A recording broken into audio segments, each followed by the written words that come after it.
اور سحری اور افطاری کے ٹائم آج کل ہر کوئی اپنی ڈگڈگی بجا رہا ہے. جو ٹی وی پہ بیٹھا ہے اس کا اپنا ٹائم ٹیبل ہے، جو صحافت کے منصب پہ ہے اس کا اپنا ٹائم ٹیبل ہے. جس کے ہتھے جو چڑھ گیا وہ وہاں پہ روزہ رکھوانے اور افطار کرنے کا ٹھیکہ لے کے بیٹھ جاتا ہے. اس لیے جس طرح کاروبار کرتے ہوئے ہم عقل استعمال کرتے ہیں، عبادات کے اندر بھی ہم اپنا سینس استعمال کریں.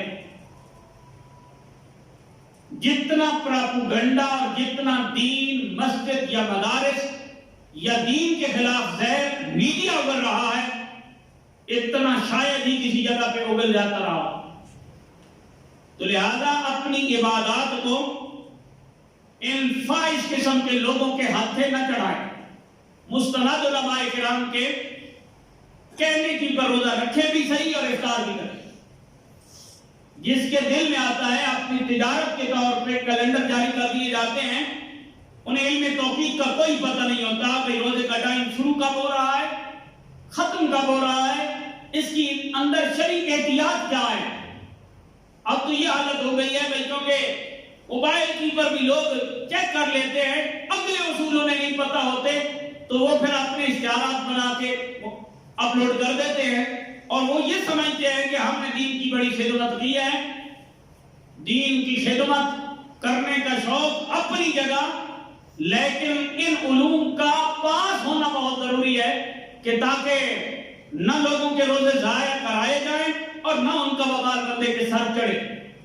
اس لیے آپ سحری اور افطاری میں جلد بازی بے شک کرتے ہیں، ہمیشہ کرتے ہیں اور کرتے آئے ہیں، لیکن ذہن میں رکھیں کہ اگر یہاں آپ نے کہہ دیا وہ بھی تو روزہ افطار کروا رہے ہیں، وہ بھی تو اعلان کر رہے ہیں، اس معاملے میں آپ جس کے پیچھے چلیں گے اگر اس نے ضائع کروائے تو وہ وبال اس کے سر بھی جائے گا اور آپ سے بھی پوچھا جائے گا کہ آپ اگر ٹائر کو پنچر لگوانا ہو تو اس کے لیے بھی استاد کی محنت کرتے ہیں، تو یہاں عبادات کے لیے آپ کو کوئی عالم نہیں ملا جو صحیح رہنمائی کر سکے.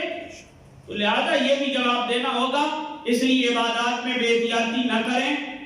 پورے 14، 15، 16 گھنٹے اگر آپ روزہ رکھ لیتے ہیں تو 2-4 منٹ انتظار کرنے میں روزہ مکروہ نہیں ہو جاتا. اس لیے احتیاط ضرور فرمائیں.